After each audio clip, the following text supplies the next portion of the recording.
Hey guys, it's Tori here, and today I want to talk about my all-time favorite albums. And this video was kind of a big deal for me to even remotely consider filming because this isn't just my favorite albums of the month or my favorite albums of the year. This is all time. I wanted to pick a lot of albums that for me have withstood the test of time, so I didn't pick anything too recent. Most of them have at least 5 or 6 years under their belt because I wanted them to be albums that I can come back to at any point, at any day, and still say, damn, that is a solid record from start to finish. I don't have to skip a single song, and yeah.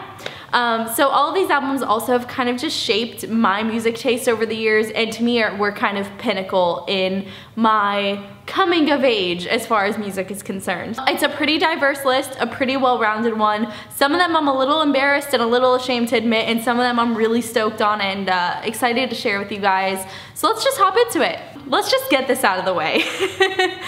Reckless and Relentless by Alexandria. Hear me out. I was sort of a late bloomer when it came to getting into more of like the metalcore music. I didn't really start listening to it until my last 2 or 3 years of high school, and Reckless and Relentless was one of the first albums that I really listened to and loved as far as heavy music and a lot of screaming is concerned. So I sort of attribute a lot of my current love for that genre to Alexandria and Reckless and Relentless. I mean, some of the lyrics maybe I wouldn't have chosen myself, but I do value the album a lot and I still enjoy it just as much as the first time I listened to it. And next one here is Unplugged, Alice in Chains.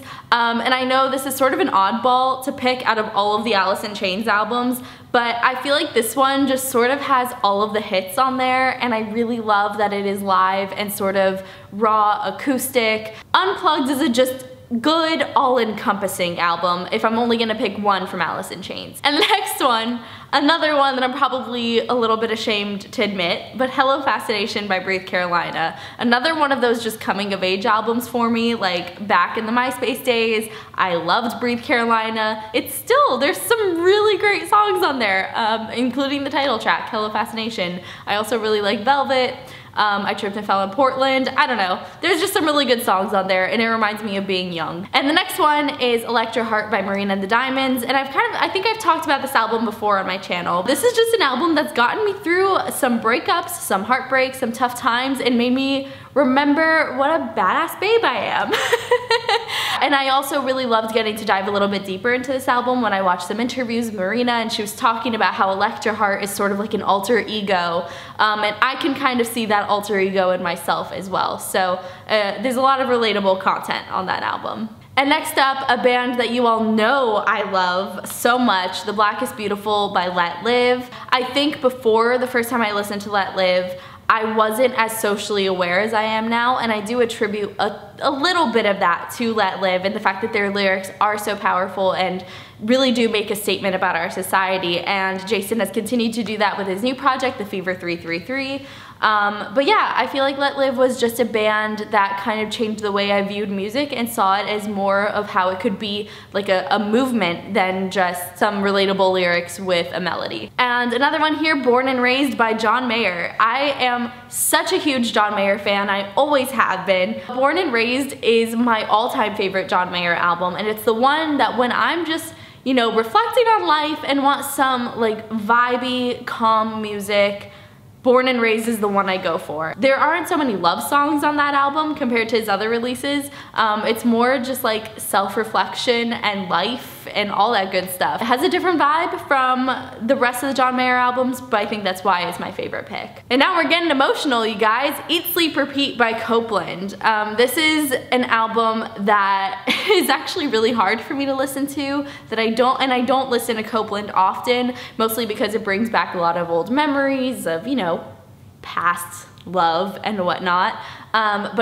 Copeland is such a beautiful band, and this to me is their best work. I think my favorite song from this album is Careful Now. So if you're looking for somewhere to start, I'd start there. And now we've got Hats Off to the Bull by Chevelle. I'm also a huge Chevelle fan. It's just, they're consistently a great band, and this to me has the most hits on it. So out of all the Chevelle albums, that's my fave. We all know I'm a little bit of a scene queen deep down inside. So There's a Hell, Believe Me, I've Seen It. There's a Heaven, Let's Keep It a Secret by Bring Me the Horizon is a classic that we couldn't leave off of the list. Bring Me the Horizon was another one of those bands that going into high school and starting to get a little more into heavy music, they were a little bit of a gateway band for me as well. That's forever gonna be an amazing album. Everything Bring Me the Horizon does is amazing. Who am I kidding? And now we're gonna take it a little bit back with Millenium by the Backstreet Boys. And this album to me just is childhood. Like, this is my childhood album. Like, I would be picked up from school every day by my mom, and my brother would be in the car, and usually 90% of the time this is the album that was on. It was either Millenium or the Backstreet Boys self-titled album, one of the two. So to me, this just reminds me of happy, innocent, wonderful moments with my family and just singing along in the car. And I mean, the Backstreet Boys are timeless. They are one of the boy bands. And another more recent favorite for you guys is the 1975 and their self-titled album, the 1975. They sort of kind of got me into a little bit of a different genre. I hadn't really listened to bands like them in the more alternative world too much until they came around. They've become one of my favorite bands. And there's nothing quite like driving around at like 2 a.m. listening to Robbers. And another huge girl power album for me is Blood in This Moment. Maria Brink is just a powerhouse. Even their most recent album, Ritual, is incredible, and anybody who's looking to have a powerful woman in the metal scene that is equally talented and inspirational, Maria Brink should be on your list if she isn't already. Blood to me is just a good album to start with, and I think it's a great all-encompassing album with some of their most popular songs on it. And now I have a couple of older ones for you guys. The next one here is Meteora, Linkin Park. Obviously, Linkin Park is such a insanely influential band to anybody that's interested in rock music, even remotely. So I don't feel like I need to dive into this too much. It's a staple in anyone's music collection that is a fan of rock music. And the same kind of goes for Marilyn Manson, another person that if you're interested in rock music, obviously you've come across his music at some point in your life, and he's always just been such a fascinating figure to me and someone that I've found a lot of inspiration from, not only in the music I listen to, but in fashion and makeup and the way we think. He's just so intriguing to me. So Antichrist Superstar is the one I'm putting on my list as the all-time favorite there. And we also have here on my list Issues by Korn.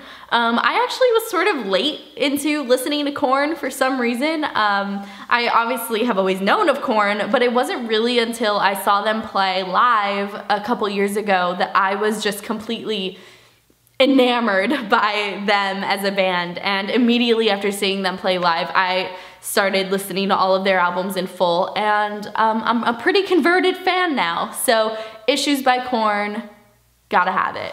Dark Light by Him.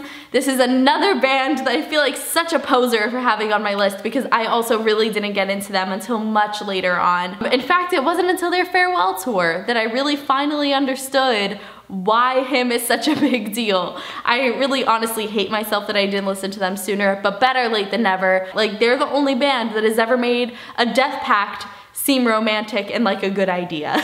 So I'm definitely a converted fan of Him as well, and I think Dark Light is probably my favorite of their releases. And as a Florida kid, we can't leave off A Day to Remember on my list. And For Those Who Have Heart is the album. If you're gonna pick one A Day to Remember album to ever listen to in your life, I think that's the one. And the last one on my list is probably one that you aren't expecting from me, but Sinners Never Sleep by You Me at 6. I don't know what has happened to that band recently. I haven't heard of anything going on with them in a pretty long time, which bums me out. They're just a band that I could listen to at any point, any time of the day. If it comes on shuffle, I never skip it. Alright you guys, well that is it for my all-time favorite albums video. I hope you enjoyed it. I know this list was a lot longer than I anticipated, and I feel like I'm honestly still missing a lot of albums on this list, but I tried to narrow it down as much as I could for you guys. So please comment below with your all-time favorite releases. I would love to hear from you guys, and I can't wait to catch you next time. Don't forget to subscribe for more videos. See ya!